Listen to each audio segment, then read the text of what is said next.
গরমের উপযুক্ত যদি কোনো রকম হেলদি রেসিপি কোনো রকম তেল ছাড়া যদি বানাতে চান, আজ আপনারা সজনে ডাঁটা দিয়ে এই রেসিপিটা অন্তত একবার বাড়িতে ট্রাই করে দেখবেন। আশা করছি আপনাদের এই রেসিপিটা অনেক বেশি ভালো লাগবে। অনেকই একটা ইউনিক রেসিপি, এটা যদি না বানান আপনাদের তাহলে গরমটা মনে হয় একদমই মিস হয়ে যাবে।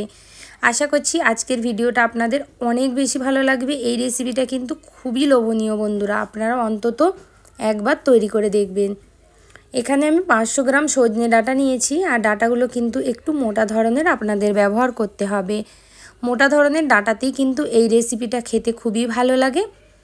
তো এখানে দেখুন আমি 1 গাছা মতো ডাঁটা নিয়েছি। এবার আমি ডাঁটাগুলোর মধ্যে কিন্তু একটু সরষের তেল মাখিয়ে নেব। তো যতটা মোটা ধরনের ডাঁটা হলে অনেকে খেতে ভালোবাসে না, তাই তখন কিন্তু এই রেসিপিটা আপনারা তৈরি করতে পারেন। ডাঁটাগুলোর মধ্যে সরষের তেলগুলো দিয়ে কিন্তু খুব ভালো করে আমাদের মাখিয়ে নিতে হবে।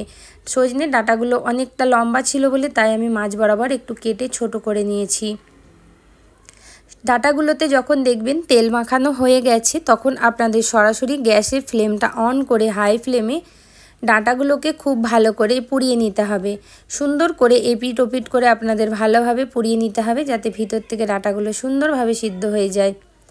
তো এইভাবে যদি আপনারা উল্টিয়ে পাল্টিয়ে ভালো করে পুড়িয়ে নেন তাহলেই কিন্তু এনাফ। ডাঁটা কিন্তু এর থেকে বেশি আর কিন্তু আপনাদের পোড়ালে চলবে না, যাতে একদম কালো না ছাই হয়ে যায় সেটাও কিন্তু আপনারা মাথায় রাখবেন। বারবার করে এটাকে উল্টিয়ে পাল্টিয়ে দেবেন আর ডাঁটাগুলো পুড়িয়ে নেবেন। যখন দেখবেন এরকম কালার এসে গেছে, ডাঁটা পোড়ার কিন্তু একটা খুব সুন্দর সুগন্ধ আসবে, তখন ডাঁটাগুলোকে তুলে নেবেন। নিয়ে কিন্তু এর কালো অংশগুলো একটু জল দিয়ে ভালো করে ধুয়ে পরিষ্কার করে নিতে হবে। চলুন তাহলে জল দিয়ে এগুলোকে পরিষ্কার করে সাইডে রেখে দিচ্ছি। অপর দিকে একটা কড়াইয়ের মধ্যে দিয়ে দেবো 1 চামচ পরিমাণ তেল। শুধুমাত্র সরষের তেল 1 চামচ দিতে হবে। চামচ পরে তেলটা দিয়ে এবার আপনাদের এর মধ্যে দিয়ে দিতে হবে শুকনো লঙ্কা। এখানে 4 থেকে 5টা শুকনো লঙ্কা দিয়ে দিচ্ছি আমি। শুকনো লঙ্কাটা দিয়ে দিলে এইবারে আপনাদের এটা ভালো করে নাড়াচাড়া করে খুব ভালো করে ভেজে নিতে হবে। তো এটাকে ভালো করে লাল লাল করে ভাজতে হবে, যাতে শুকনো লঙ্কাগুলো একদমই মুচমুচে তৈরি হয়ে যায়। শুকনো লঙ্কাগুলো দেখুন বন্ধুরা একদম কিন্তু ভাজা হয়ে গেল। চলুন তাহলে এই লঙ্কাগুলোকে তুলে একটা আলাদা প্লেটের মধ্যে রেখে দিচ্ছি।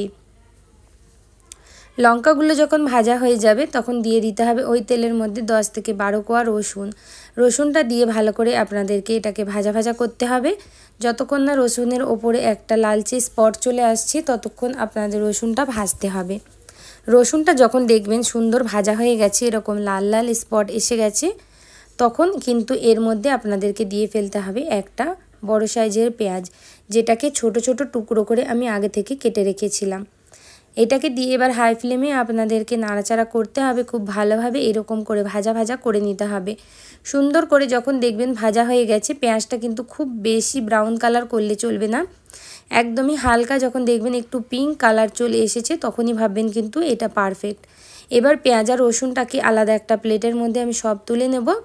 আর কিন্তু কড়াইয়ের মধ্যে কোনো রকম তেল দেবো না, যেরকম ছিল ওর মধ্যেই কিন্তু দিয়ে দেবো গোটা 3 ছোট ছোট সাইজের টমেটোগুলোকে দিয়ে ওপর থেকে একটু নুন ছড়িয়ে দিয়ে লো ফ্লেমে ঢাকা দিয়ে রেখে দিতে হবে যতক্ষণ না টমেটোগুলো ভালো করে ভাজা হয়ে যাচ্ছে।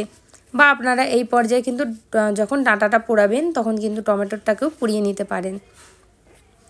দেখুন টমেটোর থেকে জল বেরিয়ে গেছে। 5 মিনিটের মধ্যে টমেটোটা কিন্তু সুন্দরভাবে ভাজা ভাজা হয়ে এসেছে বা সিদ্ধ হয়ে এসেছে।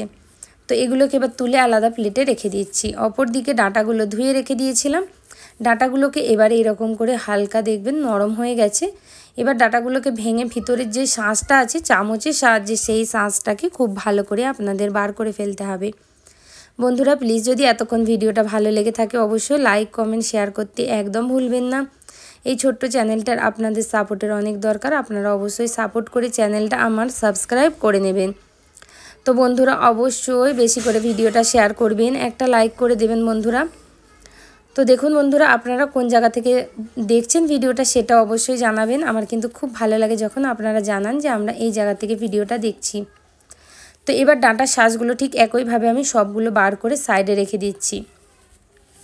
অপর দিকে যেই পেঁয়াজটা লঙ্কা টমেটো ভেজে রেখেছিলাম তার মধ্যে সামান্য একটু নুন দিয়ে সবার প্রথমে লঙ্কাটাকে কিন্তু খুব ভালো করে আমাদের ম্যাশ করে নিতে হবে। তো এই রেসিপিটার নাম হচ্ছে ডাঁটার ভর্তা। তো আপনারা যদি ডাঁটার ভর্তা কোনো দিন না খেয়ে থাকেন এইভাবে অন্তত একবার বাড়িতে তৈরি করে দেখবেন, কিন্তু আমায় কমেন্ট করতে একদম ভুলবেন না যে আপনাদের রেসিপিটা কেমন লেগেছে। আশা করছি আপনাদের অনেক বেশি ভালো লাগবে, কিন্তু এই রেসিপিটা খেতেই এতটা লোভনীয় হয়। তো এবার সুন্দরভাবে পেঁয়াজ রসুন মাখিয়ে নেওয়ার পরে টমেটোর যে ওপরে খোলাগুলো থাকে সেগুলোকে আমি সব তুলে ফেলে দেব। ফেলে দেওয়া হয়ে গেলে টমেটোরগুলোকে কিন্তু হাতের সাহায্যে খুব ভালো করে আমি ম্যাশ করে নেব। সুন্দর করে কিন্তু টমেটোর আর এগুলোকে টমেটোর পেঁয়াজ আর রসুন খুব ভালো করে আমাদের মিশিয়ে নিতে হবে। এই সময় আপনারা যদি নুন লাগে একটুখানি কিন্তু নুন দিয়ে দিতে পারেন। ভালো করে মাখা হয়ে গেলে এবার আমাদের দিয়ে দিতে হবে এর মধ্যে হচ্ছে ডাঁটার যেই পাল্পগুলো বার করে রেখেছিলাম সেই পাল্পগুলো দিয়ে খুব ভালো করে চটকি মেখে নিতে হবে। যারা ডাঁটা খাওয়া পছন্দ করে না তারাও কিন্তু এই রেসিপিটা মন ভরে খাবে। গরম ভাতের সাথে এরকম যদি ডাঁটার ভর্তা থাকে আর কিন্তু কিচ্ছু দরকার লাগবে না। দেখুন আমাদের ডাঁটার ভর্তাটা তৈরি হয়ে গেল। আপনারা যদি চান ওপর থেকে কাঁচা সরষের তেল দিতে পারেন। আজ আমি যেহেতু বলেছিলাম ভিডিওতে যে একদমই কম তেলে, তাই কোনো রকম তেল আর ব্যবহার করলাম না। দেখা হবে বন্ধুরা এরকম সুন্দর সুন্দর রেসিপির সাথে।